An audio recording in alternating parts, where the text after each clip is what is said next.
السلام علیکم ورحمۃ اللہ وبرکاتہ۔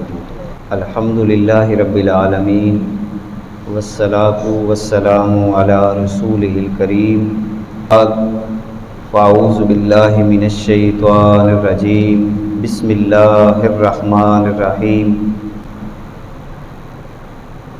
واصبر نفسک مع الذین یدعون ربهم بالغداة والعشی یریدون وجہہ۔ قال اللہ تعالی فی مقام آخر، یا ایہا الذین آمنوا اتقوا اللہ وکونوا مع الصادقین۔ وقال اللہ تعالی فی مقام آخر، یا ایہا الذین آمنوا لا تتخذوا عدوی وعدوکم اولیاء۔ صدق اللہ العظیم وبلغنا رسولہ النبی الکریم الرؤوف الرحیم۔ ان اللہ وملائکتہ یصلون علی النبی یا ایہا الذین آمنوا صلوا علیہ وسلموا تسلیما۔ اللہم صلی علی سیدنا وحبیبنا محمد وبارک وسلم وصلی علیہ۔ الصلاۃ والسلام علیک یا رسول اللہ وعلی آلک واصحابک یا رحمۃ للعالمین۔ عزیزان محترم، اللہ رب العزت کی توفیق سے نبی پاک صلی اللہ علیہ وبارک وسلم آپ کی خصوصی توجہات کے طفیل رب ذوالجلال نے مجھے اور آپ کو جمعے کا مبارک دن نصیب کیا۔ دعا ہے کہ اللہ تعالی ہماری حاضری کو اپنی بارگاہ میں شرف قبولیت عطا فرمائے۔ اللہ تعالی ہم سب کو عشق و مستی سے مدینہ منورہ کی بار بار حاضری کی سعادت عطا فرمائے۔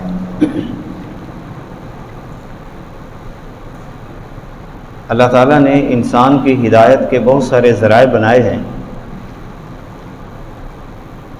کہ جن کو اختیار کرنے کے بعد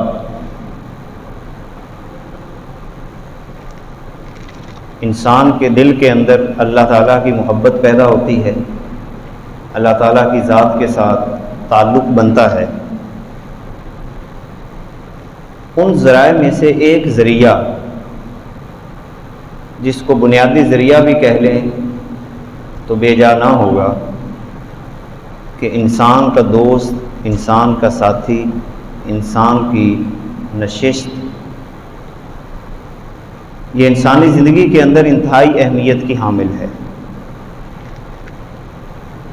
شیخ سعدی رحمۃ اللہ تعالی علیہ آپ گلستان سعدی کے ابتدائیہ کے اندر لکھتے ہیں کہ ایک دن حمام میں میرے دوست نے مجھے خوشبو والی مٹی دی تھی، مٹی مگر اس سے خوشبو آ رہی تھی۔ تو انہوں نے تخیلاتی انداز میں مٹی سے پوچھا کہ تو مشک ہے یا عنبر ہے، کہ بڑی پیاری خوشبو آ رہی ہے۔ تو مٹی سے مخاطب ہو کے کہا کہ تو مشک ہے یا عنبر ہے، تیری خوشبو نے مجھے مست بنا دیا ہے۔ تو مٹی کہنے لگی، ہوں تو میں مٹی، مگر ایک عرصہ تک پھولوں کی صحبت میں رہی ہوں۔ یہ میرے ہم نشین کے جمال کا اثر ہے کہ جس نے میرے اندر خوشبو کو بھر دیا، مگر میری حقیقت تو مٹی ہی ہے۔ اب اس کا مطلب یہ ہوا کہ ہم نشینی، اچھے ساتھی کا مل جانا، اچھے دوست کا مل جانا، یہ انسان کے لیے بہت بڑی نعمت ہے۔ اللہ تعالیٰ نے قرآن مقدس کے اندر اس موضوع پر کئی مقامات پر انسانوں کو توجہ دلائی ہے، اور خود انبیاء نے بھی اس بات کی دعا مانگی ہے کہ اے اللہ ہمیں نیک لوگوں کی صحبت عطا فرما دے۔ خود اللہ تعالیٰ نے نبی پاک صلی اللہ علیہ وآلہ وسلم کو حکم عطا فرمایا، اے میرے پیارے محبوب، وَاصْبِرْ نَفْسَكَ مَعَ الَّذِينَ يَدْعُونَ رَبَّهُمْ بِالْغَدَاةِ وَالْعَشِيِّ يُرِيدُونَ وَجْهَهُ۔ اے میرے پیارے محبوب، آپ اپنے آپ کو جوڑ لیں ان لوگوں کے ساتھ کہ جو صبح اور شام اپنے رب کو یاد کرتے ہیں اور اللہ تعالیٰ کی رضا کے طلبگار رہتے ہیں۔ اب اس آیہ پاک سے یہ بات پتہ چلتی ہے کہ نیک لوگوں کی صحبت اور وہ لوگ جو صبح و شام اللہ تعالیٰ کی یاد میں مصروف رہتے ہیں، اللہ تعالیٰ کی محبت میں مصروف رہتے ہیں، ان کے شب و روز اس انداز کے ساتھ گزریں تو ایسے لوگوں کی صحبت کو ڈھونڈ کر اختیار کرنا چاہیے، ڈھونڈ کر اختیار کرنا چاہیے۔ یہ انسان کی ہدایت کا بہت بڑا ذریعہ ہے۔ ایک خوش قسمتی یہ ہو کہ اللہ تعالیٰ آپ کو نیک لوگوں کی صحبت عطا کر دے، مگر اصل بندے کا کمال یہ ہے کہ نیک لوگوں کو تلاش کیا جائے۔ اس حوالے سے نبی پاک صلی اللہ علیہ وآلہ وسلم کا ایک فرمان جو ابو داؤد شریف میں اور جامع ترمذی میں ملتا ہے، حضور علیہ الصلوۃ والسلام نے ارشاد فرمایا، لا تصاحب الا مؤمنا۔ حضور خود ارشاد فرما رہے ہیں کہ صرف مومن کی صحبت کو اختیار کرو جس کے دل کے اندر ایمان ہو، ایمان کی بات کرتا ہو اور ایمان کے تقاضوں کی بات کرتا ہو۔ ساتھ ہی رسول اللہ صلی اللہ علیہ وسلم نے فرمایا، لا یاکل طعامک الا تقی۔ تیرا کھانا صرف متقی بندہ کھائے۔ اب اس حصے کا مفہوم یہ ہے کہ تیرا کھانا متقی بندہ کھائے، محاورتاً یہ جملہ استعمال کیا گیا ہے، یعنی تیری مجلس میں جب بھی کوئی بیٹھے تو متقی بندہ ہی بیٹھے، متقی لوگوں کو دعوت دیا کر، متقی لوگوں کی طرف اپنی رغبت کو اختیار کر۔ اب یہ وہ ہدایات ہیں جو انسانیت کی ہدایت کے لیے انتہائی ضروری ہیں، اور خود رب ذوالجلال نے قرآن مقدس کے اندر کئی مقامات پر نیک لوگوں کی صحبت کو اختیار کرنے کا باقاعدہ طور پر حکم عطا فرمایا۔ مثال کے طور پر ایک مقام پہ رب ذوالجلال یہ فرماتا ہے، یا ایھا الذین آمنوا اتقوا اللہ، اے ایمان والو اللہ کا تقوی اختیار کرو، اللہ سے ڈرو، وَكُونُوا مَعَ الصَّادِقِينَ، اور سچے لوگوں کے ساتھ ہو جاؤ، نیک لوگوں کے ساتھ ہو جاؤ۔ اب اس آیہ پاک کے اندر دو باتوں کا حکم ہے۔ جو بندہ یہ چاہتا ہے کہ اللہ تعالیٰ اسے ہدایت عطا فرمائے، صراط مستقیم پہ رکھے، تو صحبت جو ہے یہ انسان کی طبیعت پہ ضرور اثر کرتی ہے، وہ تھوڑی ہو یا زیادہ ہو۔ لہذا صحبت کا اختیار کرنا کہ آپ کے پاس کون بیٹھتا ہے، کیسی باتیں آپ کے ذہن میں ڈالتا ہے، ان تمام چیزوں کا مشاہدہ کرنا انتہائی ضروری ہے۔ اسی لیے فرمایا کہ اے ایمان والو تقوی اختیار کرو اور سچے لوگوں کے ساتھ ہو جاؤ، نیک لوگوں کے ساتھ، سچ بولنے والوں کا تم صحبت کو اختیار کرو۔ بالکل اسی طرح ایک اور مقام پر رب ذوالجلال نے دوستی کے حوالے سے تفصیل بیان فرما دی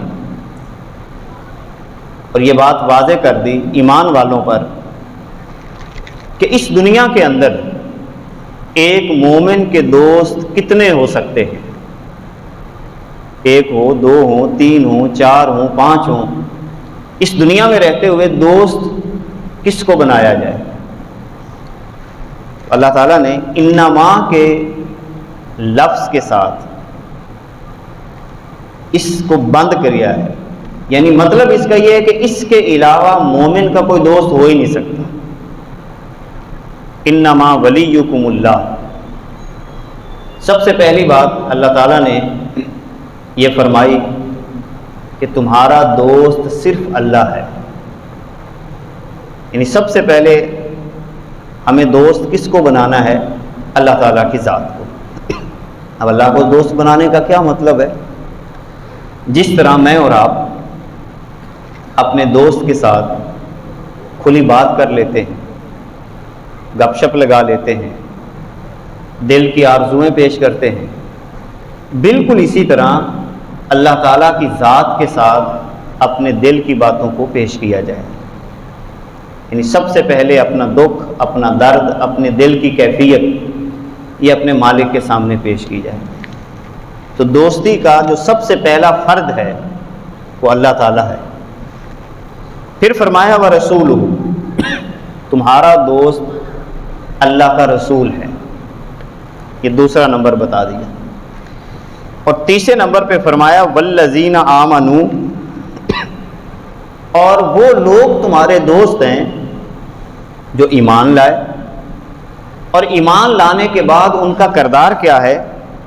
الذین یقیمون الصلاۃ، جو نماز کو قائم رکھتے ہیں، ویؤتون الزکاۃ، زکوٰۃ ادا کرتے ہیں، وہم راکعون، اور وہ ہمیشہ رکوع کی حالت میں ہوتے ہیں، یعنی رکوع کی حالت سے مراد کیا ہے کہ ہمیشہ اللہ تعالیٰ کی بارگاہ میں جھکنے والے ہیں، عاجزی اختیار کرنے والے ہیں۔ تو اس آیہ پاک میں تین دوستیوں کو اختیار کرنے کی طرف اشارہ اللہ تعالیٰ نے مجھے اور آپ کو عطا فرما دیا۔ اب یہ بات واضح ہو گئی کہ ان تین کے علاوہ میرا اور آپ کا کوئی اور دوست نہیں ہو سکتا۔ یہ مجھے اور آپ کو یہ بات طے کر لینی چاہیے، دوست بنائیں تو اللہ تعالیٰ کو بنائیں۔ نمبر دو، رسول اللہ صلی اللہ علیہ وسلم کو اپنا دوست بنائیں، اور حضور کو دوست بنانے کا مطلب کیا ہے؟ آپ کی ذات سے محبت، عشق، آپ کے فرامین کو توجہ دینا، فرامین کو اختیار کرنا، آقا کریم علیہ الصلوۃ والسلام کی سیرت کے مطابق اپنی زندگی کے شب و روز ڈھالنے کی بھرپور کوشش کرنا۔ اور تیسرے نمبر پہ فرمایا کہ مومن لوگوں کو تم نے دوست بنانا ہے، اور مومنوں کی نشانی یہاں پر جو بیان کی، نماز کو قائم رکھتے ہیں، زکوٰۃ بھی ادا کرتے ہیں۔ اب اس کا مطلب یہ ہوا کہ جو بندہ نماز کی ادائیگی کرے اور نماز کی ادائیگی کے تمام لوازمات کو بھی پورا کرے، یعنی جو نماز کے لوازمات ہیں اس کو بھی پورا کرے، خشوع اور خضوع کے ساتھ نماز کی ادائیگی کرے، جیسا کہ بعض صوفیاء نے نماز کی ادائیگی کی کیفیت کو بیان کرتے ہوئے ایک اشارہ دیا ہے، وہ بندہ جو نماز پڑھنے کے باوجود بے حیائی اور برے کاموں سے نہیں رک رہا، فحاشی سے نہیں رک رہا، اس کا مطلب یہ ہے کہ اس کے نماز پڑھنے کے اندر کہیں نہ کہیں کوئی کمی پائی جا رہی، دل لگی سے نہیں پڑھتا، اللہ تعالیٰ کی بارگاہ میں حضوری کے لیے نہیں پڑھتا۔ اور جب بندہ اللہ تعالیٰ کی بارگاہ میں حضوری کے لیے نماز پڑھتا ہے کہ میں نے اپنے مالک کی بارگاہ میں پیش ہونا ہے، عشق سے پڑھتا ہے، تو اللہ تعالیٰ اسے بے حیائی کے کاموں سے محفوظ کر لیتا ہے۔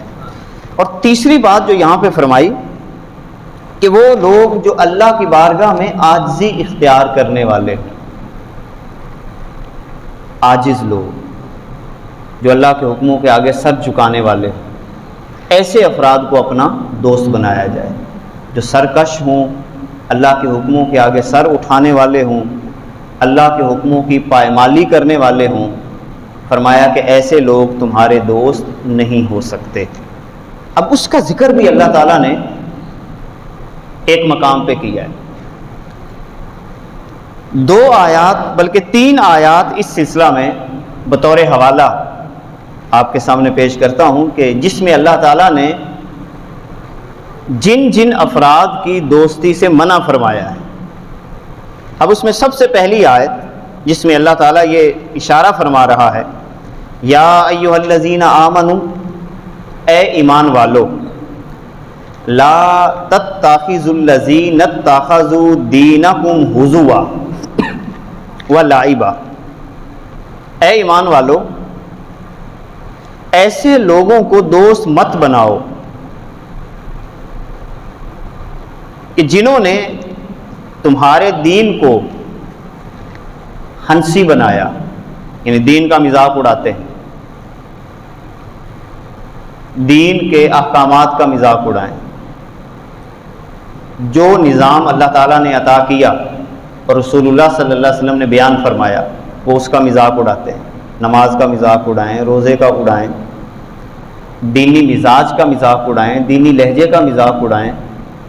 تو اس حوالے سے فرمایا کہ ایسے لوگوں کو تم نے دوست نہیں بنانا، اور اسی طرح جو تمہارے دین کو کھیل سمجھتے ہیں ان کو بھی دوست نہیں بنانا، اور آخر میں فرمایا کافروں کو بھی دوست نہیں بنانا، واتقوا اللہ، اللہ سے ڈرو، ان کنتم مومنین، اگر تم مومن ہو۔ اب اس آیت پاک کے اندر ایسے شخص کو دوست بنانے سے منع کر دیا جو دین کا مذاق اڑائے۔ اب ٹو دی پوائنٹ گفتگو ہو رہی ہے، کوئی اس میں ابہام نہیں ہے۔ ایسا بندہ دین کا مذاق، دین کے شاعر کا مذاق، مثال کے طور پر مسجد کا مذاق اڑائے، کسی عبادت کا مذاق اڑائے، طنز کرے، قرآن مقدس کے کسی حکم پہ طنز کرے، تو آپ فوراً سمجھ لیں کہ یہ بندہ دوستی کے قابل نہیں ہے، اس سے الگ تھلگ ہو جائیں۔ پھر دوسرے مقام پہ اللہ تعالیٰ یہ فرما رہا ہے، ایک اور اصول دیا، یا ایھا الذین آمنوا، اے ایمان والو، لا تتخذوا عدوی وعدوکم اولیاء، اے ایمان والو جو میرے دشمن ہیں اور جو تمہارے دشمن ہیں ان کو بھی دوست نہ بناؤ۔ اب اس آیت کے اندر بھی اللہ تعالیٰ نے یہ بات واضح کر دی کہ جو میرے دشمن ہیں۔ اب اللہ تعالیٰ کی دشمنی سے کیا مراد ہے؟ وہی بات کہ جو اللہ کے حکموں کی خلاف ورزی کرتے ہیں تو اللہ کے دشمن ہیں۔ اور اسی طرح وہ بندہ بھی اللہ کا دشمن ہے جو اللہ تعالیٰ کے نیک بندوں کا مذاق اڑاتا ہے۔ اب اس کا ذکر جیسے ایک حدیث پاک کے اندر آیا، اللہ کے دوست کا مذاق اڑانے والا بھی اللہ تعالیٰ کا دشمن ہے، جیسا کہ رسول اللہ صلی اللہ علیہ وسلم فرماتے ہیں، حدیث قدسی ہے کہ بندہ نیکیاں کرتے کرتے اللہ تعالیٰ کے اتنا قریب ہو جاتا ہے کہ اللہ تعالیٰ اس سے محبت کرنے لگ جاتا ہے۔ اچھا، پھر کیا فرمایا کہ جب اللہ تعالیٰ اپنے بندوں سے، ان خاص بندوں سے محبت کرتا ہے تو باقی لوگوں کو حکم دے دیا کہ ایسے میرے بندوں سے بغض نہ رکھنا، کیونکہ اگر تم نے ان کے ساتھ بغض رکھا جو میرے بندے ہیں تو میری طرف سے پھر تمہارے لیے اعلان جنگ ہے۔ اب اس کا مطلب کیا ہوا کہ جو بندہ اللہ تعالیٰ کے کسی دوست کی مخالفت کرے، دوست کا مذاق اڑائے، تو اس کی جنگ ہے اللہ تعالیٰ کی ذات کے ساتھ۔ تو دشمن وہ کس کا ہو گیا؟ وہ اللہ تعالیٰ کا دشمن ہو گیا۔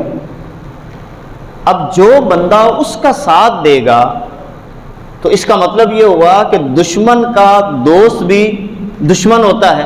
تو اس حوالے سے منع کر دیا گیا کہ اللہ تعالیٰ نے فرمایا کہ میرے دشمن کو بھی اپنا دوست مت بنانا، ورنہ کیا ہوگا کہ میرا اعلان جنگ ہوگا اس کے ساتھ۔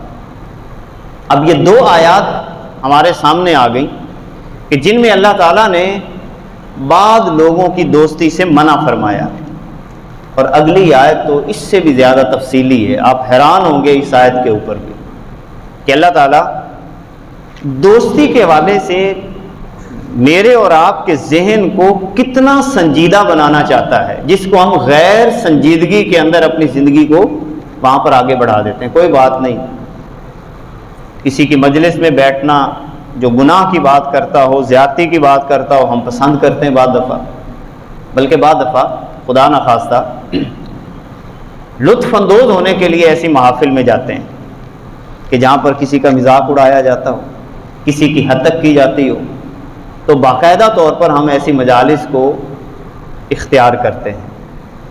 اللہ تعالیٰ نے واضح لفظوں میں فرمایا لا تجد قوما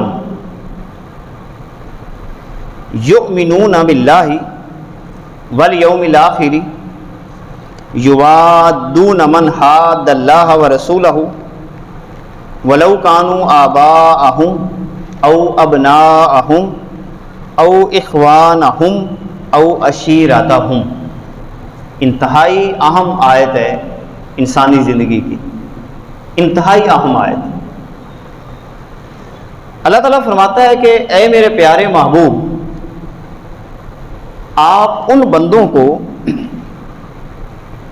ایسے لوگوں سے دوستی کرتے ہوئے نہ پائیں گے، اور کن بندوں کو؟ جو اللہ تعالیٰ اور یوم آخرت پر ایمان رکھتے ہیں۔ وہ افراد جو اللہ پر ایمان رکھتے ہیں اور آخرت پر ایمان رکھتے ہیں، وہ ایسے لوگوں کی دوستی اختیار نہیں کریں گے۔ کیسے لوگوں کی؟ من حاد اللہ ورسولہ، جو اللہ اور اس کے رسول سے دشمنی رکھتا ہے۔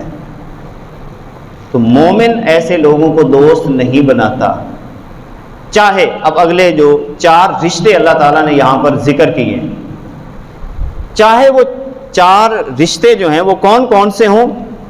وَلَوْ كَانُوا آبَاءَهُمْ، اگرچہ ان کے باپ اور دادا ہی کیوں نہ ہوں۔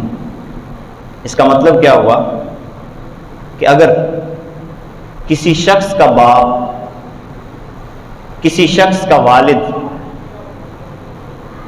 اللہ اور اس کے رسول کی مخالفت کرتا ہو، اللہ اور اس کے رسول کے ساتھ دشمنی رکھتا ہو، تو ایسے بندے کو دوست بنانے سے منع کر دیا، چاہے سگا باپ بھی کیوں نہ ہو۔ 2 ٹوک باتیں ہیں۔ یہ ہے وہ اصل میرٹ جو ایمان کا ہے۔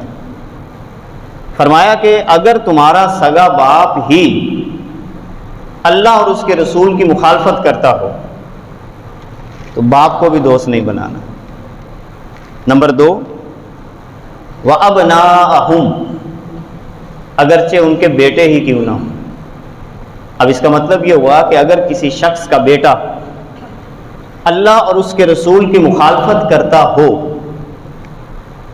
تو فرمایا کہ مومن کی یہ شان ہے کہ وہ اپنے ایسے بیٹے کو اپنا دوست نہیں بنائے گا جو اللہ اور اس کے رسول کی مخالفت کرے۔ تیسرے نمبر پہ فرمایا او اخوانہم، یا ان کے بھائی ہی کیوں نہ ہو، سگے بھائی، اخوان کا لفظ ہے یہاں۔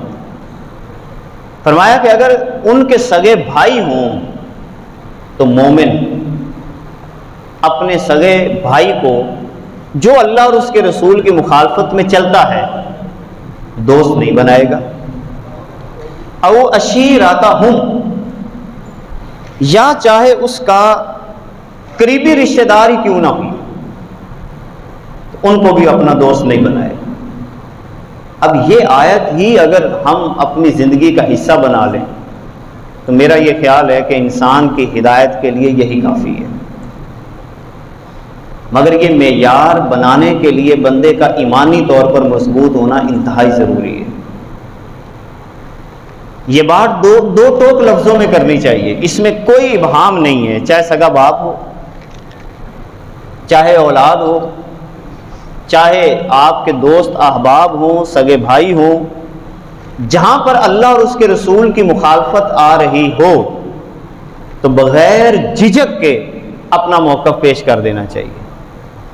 ورنہ ہوتا کیا ہے، جب ہم خاموشی اختیار کرتے ہیں تو اس کا نقصان آہستہ آہستہ یہ ہوتا ہے کہ ہم بھی ان جیسے ہونا شروع ہو جاتے ہیں۔ باپ اللہ اور اس کے رسول کی مخالفت کر رہا ہو، ابا جی معذرت، میں اس سلسلہ میں آپ کو دوست نہیں بنا سکتا۔ بیٹا اللہ اور اس کے رسول کی مخالفت کر رہا ہو، باپ واضح لفظوں میں اعلان کرے کہ بیٹا جی اگر تو نے اللہ اور اس کے رسول کی مخالفت کی تو اپنے باپ کی حمایت کو بھول جا۔ سگا بھائی اللہ اور اس کے رسول کی مخالفت کر رہا ہو، بٹھا کے بات کریں بھئی اللہ اور اس کے رسول کی مخالفت کرے گا تو اپنے بھائی کی حمایت کو بھول جا۔ خاندان کا کوئی بندہ، عشیرہ کا لفظ یہاں پر استعمال کیا، اور عشیرہ کہتے ہیں قریبی رشتہ داروں کو، دور کے رشتہ داروں کو عشیرہ نہیں کہتے۔ قریب کے رشتہ داروں میں چچا ہے، پھپھو ہے، چچا کی اولاد ہے، اور یہ سارے رشتے یہ قریب کے رشتے ہیں۔ لہٰذا اگر یہ قریب کے رشتے بھی اللہ اور اس کے رسول کی مخالفت کر رہے ہوں تو فرمایا مومن بندہ ایسے لوگوں کو دوست نہیں بناتا۔ اب یہ وہ معیار ہے جو دوستی کا اللہ تعالیٰ نے مجھے اور آپ کو عطا کر دیا۔ اب اس حوالے سے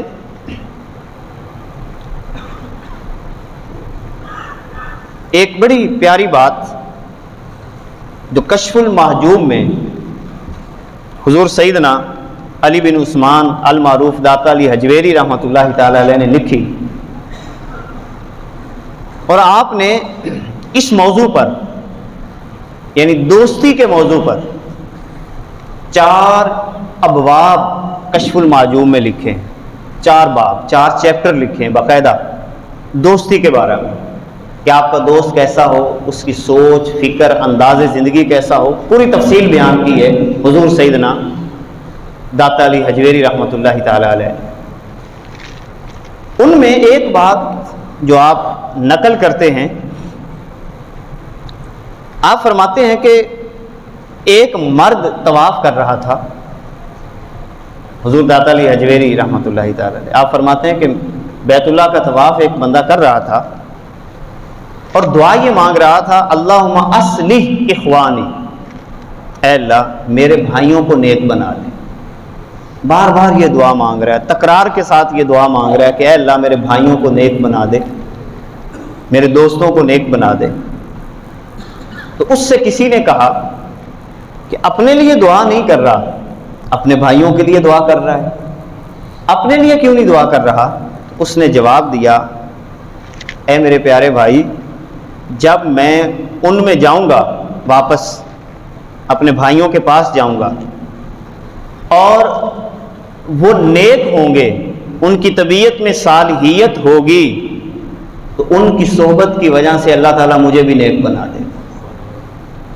اگر وہ نیک ہوں گے، میرے بھائی نیک ہو گئے، میرے دوست نیک ہو گئے، تو جب میں حج کے بعد واپس جاؤں گا تو ان کی صحبت کی وجہ سے میں بھی نیک ہوں گا، اور اگر وہ فسادی ہوئے تو ان کی صحبت کی وجہ سے میں بھی فسادی بن جاؤں گا۔ اس کا مطلب یہ ہوا کہ انسان پر صحبت کے اثرات ضرور مرتب ہوتے ہیں۔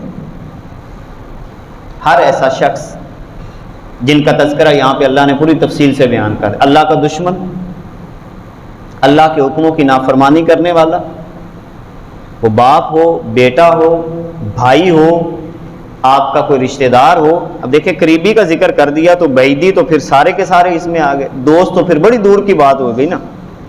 جب سگے باپ کو دوست بنانا منع کر دیا اللہ تعالیٰ نے تو باقیوں کی بات تو بڑی دور چلی گئی پھر۔ اب اس حوالے سے نبی کریم صلی اللہ علیہ وبارک وسلم نے ایک مقام پہ ارشاد فرمایا الرجل علی دین خلیلہ، آدمی اپنے دوست کے دین پر ہوتا ہے، دوست کے دین پر ہوتا ہے۔ خلیل کہتے ہیں بوڑھے بیلی کو، ایک ہوتے ہیں عام دوست، کبھی کبھی ان کے ساتھ مجلس ہو جاتی ہے، دعا سلام ہوتی ہے، یہ ہوتے ہیں عام دوست۔ کچھ ہوتے ہیں خاص دوست جن کے پاس باقاعدہ بندہ چاہت سے بیٹھتا ہے، یہ ہر انسان کے اپنا اپنا دائرہ کار ہوتا ہے، ان کے پاس بیٹھتا ہے، گفتگو کرتا ہے، کچھ دل کی باتیں کرتا ہے اور اپنا آپ بھی ان کے سامنے بعض دفعہ ظاہر کر دیتا ہے، ان کو خلیل کہا جاتا ہے۔ تو کائنات کے آقا صلی اللہ علیہ وسلم نے فرمایا یہ جو خلیل ہوتے ہیں دوست، جو بندہ ہوتا ہے اپنے دوست کے دین پر ہوتا ہے، فرمایا فَلْيَنْظُرْ أَحَدُكُمْ مَن يُخَالِلْ، پس تم دیکھ لو کہ جو شخص جس کے پاس بیٹھتا ہے اس کا مزاج بھی ویسا ہوگا۔ ان کسی کو پرکھنا ہو تو اس کے خلیل سے پرکھا جا سکتا ہے۔ اس کا مطلب یہ ہوا کہ بڑی اہم بات کی طرف اشارہ ہے یہاں پہ کہ عام دوستی ٹھیک ہے اپنی جگہ پہ آپ کی قائم رہے، مگر خلیل سوچ سمجھ کے بنانا چاہیے۔ خلیل سوچ سمجھ کے بنانا چاہیے۔ کیوں؟ کہ اس کی صحبت سے آپ کی صحبت پہچانی جائے گی، اس کے کردار سے آپ کا کردار پہچانا جائے گا۔ لہذا خلیل باقاعدہ غور و فکر کے بعد بنانا چاہیے کہ میں کس کو اپنا گوڑا بیلی بناؤں۔ یہی وجہ ہے ایک مقام پر قرآن مقدس میں سورہ فرقان کے اندر ایک ایسے شخص کی حسرت کو بیان کیا گیا کہ جس نے دنیا کے اندر نبی کریم صلی اللہ علیہ وسلم کو اپنا دوست نہ بنایا، بلکہ کیا کیا، اس نے کسی مشرک کو اپنا خلیل بنایا۔ اور یہاں پر بھی لفظ خلیل کا استعمال ہوا ہے۔ اس کا مطلب یہ ہوا کہ جو خلیل ہوتا ہے یہ انسان کے مزاج کو بدل سکتا ہے۔ وہ دوست جو خلیل ہوتا ہے یہ انسان کے مزاج کو بدل سکتا ہے، انسان کی طبیعت کو بدل سکتا ہے، انسان کے طور اطوار کو بدل سکتا ہے۔ خلیل اچھا ہوگا تو انسان کا مزاج بھی اچھا ہوگا۔ اگر خلیل درست نہیں ہے اس کا مطلب ہے اس کے مزاج کے اندر بھی وہی باتیں آنا شروع ہو جائیں گی جو اس کے خلیل کے اندر ہوں۔ اور اسی لیے اللہ تعالیٰ نے کتنی خوبصورت ترتیب بیان کی ہے۔ اس کو بنانا ہے یا تو اللہ کو بناؤ۔ فرض کریں کوئی بندہ تمہیں نہیں ملتا، بلکہ ایک بزرگ کے پاس ایک نوجوان آتا ہے اور آ کے کہتا ہے حضرت میں آپ کو اپنا دوست بنانا چاہتا ہوں۔ تو بزرگوں نے بڑا پیارا جواب دیا کہ فرمایا مجھے دوست نہ بناؤ، میں فانی ہوں، عارضی ہوں، تو میں مر گیا تو پھر کیا کرے گا؟ تم اس طرح کرو، مجھے دوست بنانے کی بجائے باقی جو ذات اللہ تعالیٰ کی ہے اس کو اپنا دوست بنا لو۔ تو جب خلیل ہی خلیل اللہ، جیسے ابراہیم علیہ السلام کا لقب بھی ہے ابراہیم خلیل اللہ، اللہ تعالیٰ کے گوڑے دوست، تو اللہ تعالیٰ کی دوستی انسان پر بڑا رنگ چڑھاتی ہے کہ آپ کا دوست ہی اللہ ہو۔ یعنی کوئی آپ سے پوچھے آپ کا دوست کون ہے تو آپ کہیں اللہ تعالیٰ، پھر کوئی پوچھے آپ کا دوست کون ہے آپ کہیں رسول اللہ صلی اللہ علیہ وسلم میرے دوست ہیں، پھر کوئی پوچھے آپ کا دوست کون ہے آپ کہیں بندہ مومن ہے۔ یعنی کسی فرد کا نام لینے کی بجائے آپ اللہ کا نام لیں، رسول کا نام لیں، بندہ مومن کا نام۔ اب وہ بندہ مومن کوئی بھی ہو، یہی وجہ ہے کہ اگر مومن باپ بھی نہیں ہوگا تو دوستی قابل قبول نہیں ہے اللہ کی بارگاہ۔ مومن بیٹا بھی نہیں ہوگا تو بیٹے کو دوست نہیں بنانا، مومن بھائی نہیں ہے تو بھائی کو دوست نہیں بنانا، مومن رشتہ دار نہیں ہے تو رشتہ داروں کو دوست نہیں بنانا۔ تو دوست بنانے کا معیار یہاں پر کیا دیا؟ اب اس لیے قیامت کے دن وہ بندہ کہ جس نے دنیا کے اندر نبی پاک صلی اللہ علیہ وسلم کو اپنا خلیل نہیں بنایا وہ اظہار افسوس کرے گا اور کیا کہے گا؟ یا لیتنی اتخذت مع الرسول سبیلا، کاش کہ میں دنیا کے اندر نبی کریم صلی اللہ علیہ وسلم کو دوست بنا لیتا۔ اور پھر کہتا ہے لیتنی لم اتخذ فلانا خلیلا، کاش کہ میں دنیا کے اندر فلاں بندے کو اپنا دوست نہ بناتا، خلیل فلاں کو نہ بناتا، بلکہ کس کو بناتا؟ اللہ تعالیٰ اور اس کے رسول کو بناتا۔ حضرت عمر رضی اللہ تعالی عنہ آپ فرماتے ہیں توبہ کرنے والے، اللہ تعالیٰ کی بارگاہ میں کثرت سے رجوع کرنے والوں کی مجلس میں بیٹھا کرو۔ حضرت عمر رضی اللہ تعالیٰ عنہ باقاعدہ نصیحت فرما رہے ہیں کہ کن لوگوں کی مجلس میں بیٹھنا ہے؟ جو سب سے زیادہ توبہ کرنے والے ہوں، جو گناہ کر کے پچھتانا سیکھ دیں۔ یہ نہ ہو کہ پوری زندگی ایک گناہ کا جو سہرا ہے وہ اپنے سر پہ سجائے رکھیں۔ بعض لوگ کوئی گناہ کرتے ہیں نا، وہ ساری عمر اس سے پیچھے ہٹنے کے لیے بھی تیار نہیں ہوتے۔ مثلا کسی سے زیادتی کر لی تو وہ کہتے بس ساری عمر یہ زیادتی چلتی رہے، ہم نہ پیچھے ہٹیں۔ کسی کا کوئی نقصان کر لیا تو بس اب وہ پورا کرنے کے لیے تیار نہیں۔ یہ وہ ہیں کہ جو واپس نہیں آتے، توبہ نہیں کرتے۔ تو فرمایا جو کثرت سے توبہ کرنے والے ہوں، نمبر 2 جو کثرت سے رجوع کرنے والے ہوں، غلطی ہو گئی رجوع کر لیا، معافی مانگ لی، فرمایا ان کی مجلسوں میں بیٹھا کرو۔ کیوں؟ آگے وجہ بھی بیان کی حضرت عمر رضی اللہ تعالیٰ عنہ نے کہ اس لیے کہ ان کے دل بڑے نرم ہوتے ہیں. ایسے لوگوں کے دل نرم ہوتے ہیں. جو توبہ نہیں کرتے ان کے دل سخت ہوتے ہیں. یعنی زیادتی کر کے یہ سمجھنا ہی نہ کہ میں نے زیادتی کی ہے یا نقصان کیا ہے یا کسی کا میں نے برا چاہا ہے، تو دل کے اندر یہ بات ہی اگر نہیں آ رہی تو اس کا مطلب ہے دل میں سختی ہے، دل کی نرمی آتی ہے توبہ کرنے والوں کی صحبت سے، رجوع کرنے والوں کی صحبت سے. اور اسی طرح حضرت علی رضی اللہ تعالی عنہ، آپ اپنے صاحبزادے حضرت حسن رضی اللہ تعالی عنہ کو نصیحت کرتے ہیں، اپنے بیٹے حضرت امام حسن کو نصیحت کرتے ہیں. فرماتے ہیں کہ بیٹے، دین کا جوہر یعنی جو سخت جس کو ہم کہتے ہیں، اصل چیز دین کا جوہر اور اس کی بنیاد کیا ہے؟ فرمایا اہل تقوی کی صحبت ہے.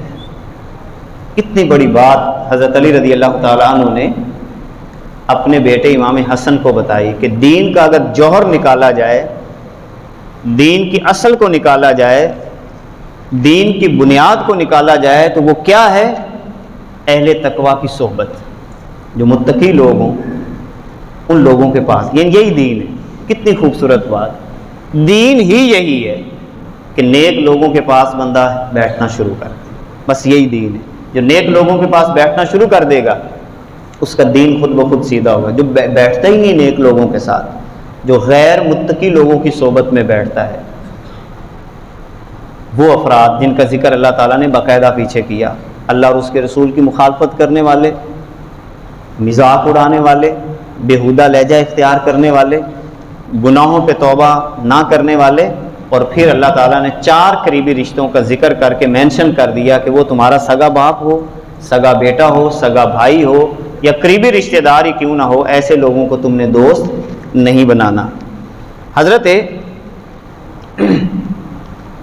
ابو دردہ رضی اللہ تعالیٰ، آپ فرماتے ہیں کہ اہل علم کی صحبت میں بیٹھنا، علم والوں کی صحبت میں بیٹھنا سمجھداری اور عقل مندی کی علامت ہے. جو اہل علم کے پاس بیٹھتا ہے اس کا مطلب ہے کہ اللہ تعالیٰ اسے سمجھداری اور عقل مندی عطا فرما رہا ہے. حضرت ذنون مصری، آپ فرماتے ہیں کہ نیک لوگوں کی صحبت سے انسان کی زندگی میں پاکیزگی آتی ہے، طہارت آتی ہے. امام شافعی رحمۃ اللہ تعالی علیہ آپ فرماتے ہیں 4 باتوں سے انسان کی عقل میں اضافہ ہوتا ہے. 4 باتوں سے انسان کی عقل میں اللہ تعالیٰ ترقی عطا فرماتا ہے، سمجھداری اس کو عطا فرماتا ہے. فرمایا ان میں سے پہلی کیا ہے؟ اپنے آپ کو فضولیات سے بچانا.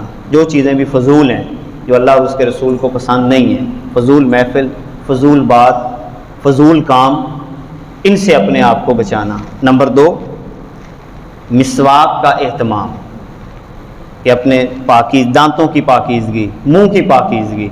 جو اس کا اہتمام کرتا ہے اللہ تعالیٰ اس کی عقل کو بھی بہتر بنا دیتا ہے. تو پہلی بات کیا ہوگی کہ فضول باتوں سے اجتناب، اور دوسری بات کیا ہوگی؟ مسواک کا اہتمام کرنا. اور تیسری بات فرمائی صالحین کی صحبت، یعنی نیک لوگوں کے پاس بیٹھا کرے. اور چوتھی بات فرمائی علماء کی سنگت، کہ علماء کے پاس بیٹھے. اچھا، یہاں پر 2 الگ الگ ذکر ہوئے ہیں، صالحین اور علماء. اس کا یہ اشارہ بھی ہے، بلکہ بعد نے اس پہ لکھا بھی ہے کہ ہر عالم کا صالح ہونا بھی ضروری نہیں ہے، مگر عالم کی مجلس پھر بھی اختیار کرو کہ آپ نے اس سے علم لینا ہے، صالحیت تو آپ نے خود اختیار کر لی. تو بعض علماء نے اس کے اندر فرق بھی بیان کیا ہے. تو لہذا یہ 4 چیزیں جو ہیں یہ انسان کی عقل کے اندر اضافہ کرتی ہیں. اور اسی طرح فرمایا کہ 3 قسم کے لوگوں کی صحبت سے بچ جاؤ. 3 لوگوں کی مجلس میں نہیں بیٹھنا. نمبر 1، غافل علماء. جو غافل علماء ہوں ان کی صحبت اختیار نہیں کرنی. نمبر 2، مکار فقراء. مکار فقراء جو مکاری کرتے ہیں، لوگوں کو دھوکہ دیتے ہیں اپنی فقر کا، جس کو ہم روایتی بھکاری بھی کہہ سکتے ہیں. ان کی صحبت سے بھی بچنے کا حکم ہے. جو لوگوں کو دھوکہ اور فقیر بن کر لوگوں سے مانگنا شروع کر دیں، اپنے فقر کا دھوکے سے اظہار کریں، تو ایسے لوگوں کی صحبت سے بھی منع کیا گیا. اور تیسری بات جاہل صوفی جو ہوتا ہے، فرمایا ایسے بندے کی بھی مجلس سے بچو جو جاہل صوفی ہو، جو پڑھا نہ ہو، جس کے پاس قرآن کا علم نہ ہو اور اپنے آپ کو صوفی شو کرتا ہو، کیونکہ ایسا بندہ بھی ایمان کو خراب کرتا ہے۔ اب آخری بات جو آج کی ہماری نشست کی ہے کہ اللہ تعالیٰ نے قرآن مقدس کے اندر جو ہمیں بار بار جہاں نیک لوگوں کی صحبت کا حکم عطا فرمایا، فکر آخرت کا حکم عطا فرمایا، اس کے ساتھ ساتھ جو ایک اور اہم اور بنیادی چیز ہے وہ ہے اپنا محاسبہ بھی کرنا، کیونکہ جب میں اور آپ اپنا محاسبہ نہیں کریں گے ہم آگے نہیں بڑھ سکتے۔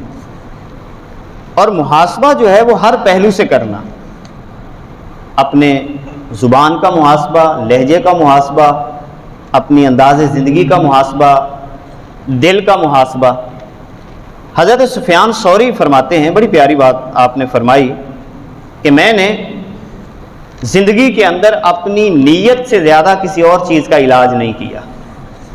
اس کا علاج ہر وقت ضروری ہوتا ہے، نیت کا علاج، کیونکہ یہ جگہ جگہ پہ بھٹکنے کی کوشش کرتی ہے، ریاکاری میں آنے کی کوشش کرتی ہے، تو نیت کا علاج سب سے زیادہ کرنے کی ضرورت ہے۔ فرمایا سفیان ثوری فرماتے ہیں کہ یہ پل میں بدل جاتی ہے۔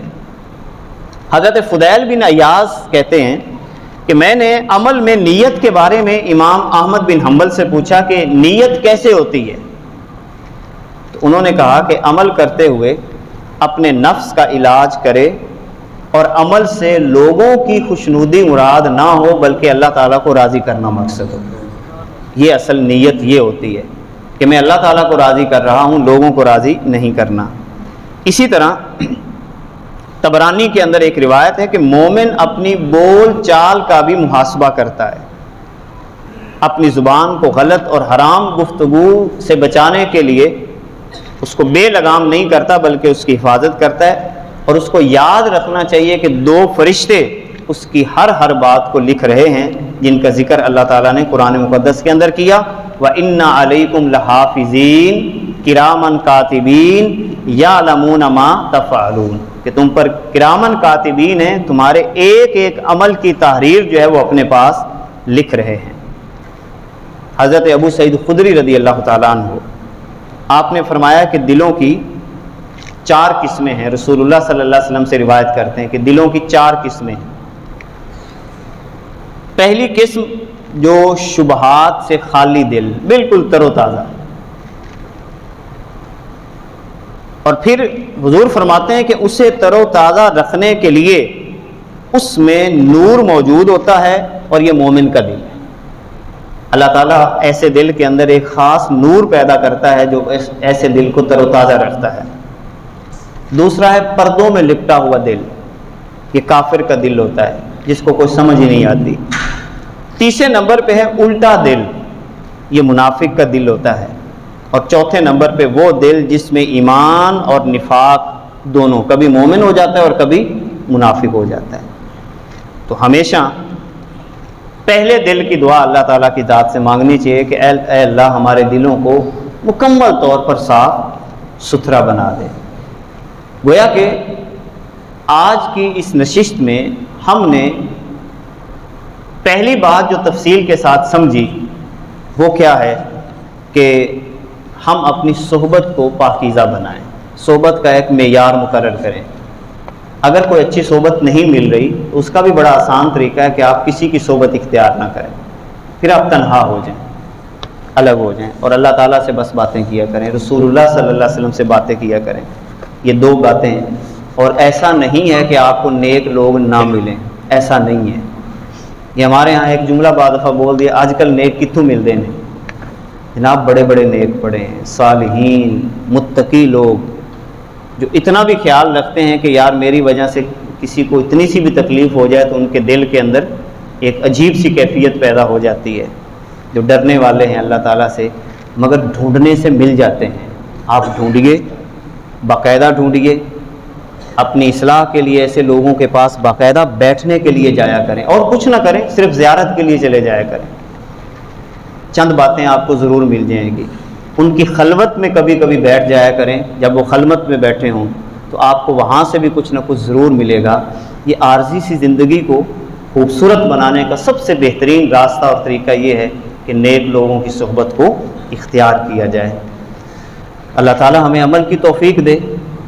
انشاءاللہ تعالی اگلے جمعہ مبارک کو مکہ شریف ہوں گے اللہ کے فضل و کرم سے، اور میں آپ سے بار دیگر یہ درخواست کرتا ہوں، یہ اللہ تعالیٰ کا کرم اور فضل ہے کہ وہ بار بار بلاتا ہے، اور دعاؤں میں بھی الحمدللہ تعالیٰ آپ پہلے بھی یاد رہتے ہیں، اب بھی یاد رہیں گے۔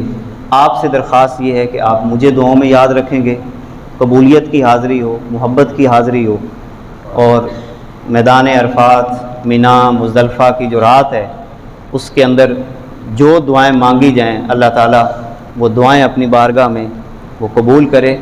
اللہ تعالیٰ ہمارے اس خطے کی خیر کرے، اس مسجد کی خیر کرے، مسجد کے نمازیوں کی خیر کرے، اور کوئی ایسا موقع آئے کہ ہم سارے کے سارے، جیسے پہلے ایک ماحول اللہ تعالیٰ نے ہمیں عطا کیا، اسی طرح حج بیت اللہ کی حاضری کا بھی ماحول اللہ تعالیٰ ہمیں عطا فرمائے۔ ہمارے ماشاءاللہ اس دفعہ گاؤں سے پہلے بھی ایک قافلہ جا چکا ہے، استاد محترم زوار حسین، ان کے گھر والے، ہمارے مٹھو بھائی جن کو ہم پیار سے مٹھو کہتے ہیں، خادم صاحب کے جو بیٹے ہیں اور ان کی بیگم بھی غالباً وہ بھی پہلے پہنچ چکے ہیں۔ یہ سعادت ہے۔ انشاءاللہ تعالیٰ دعاؤں میں آپ یاد رہیں گے، اور آپ نے ضرور دعائیں کرنی ہیں کہ قبولیت کی حاضری ہو، اور جو رسول اللہ صلی اللہ علیہ وسلم نے فرمایا ہے ایک مومن کی جو خواہش اور تمنا یہ ہونی چاہیے کہ حضور فرماتے ہیں کہ تم میں سے اگر ہو سکے تو مدینے میں آ کے مرے، تو اس نیت سے یہ سفر کرنا چاہیے، اس نیت سے۔ باقی تو جو اللہ کو منظور ہوا جو ہوا، تو کم از کم یہ نیت تو مجھے اور آپ کو کرنی چاہیے کہ کسی سفر میں موت ہی مدینہ منورہ میں آ جائے اور ہمارا مدفن ہی جنت البقیع بن جائے۔ وآخر دعوانا ان الحمد للہ رب العالمین۔